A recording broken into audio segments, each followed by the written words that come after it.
kuna wanawake hasa hao wenye virangirangi hao,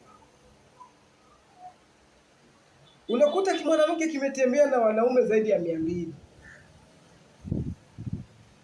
alafu leo kimeenda kwa Mwaposa kuombewa ili kipate mwanaume, na Mwenyezi Mungu kakijalia kimepata mwanaume.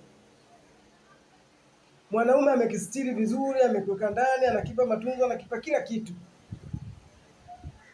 Baada ya miezi 6 kinarudi mtandaoni, kinaanza kusema jamani, mimi toka niolewe sijawahi kufika kileleni, sijawahi kujua utamu wa ndoa, sijui tendo lina tatizo hili. Kumbe kimesahau kwamba kilikuwa kikilala na wanaume kwa siku moja, wanaume 12, 15, kimekosa sana 7.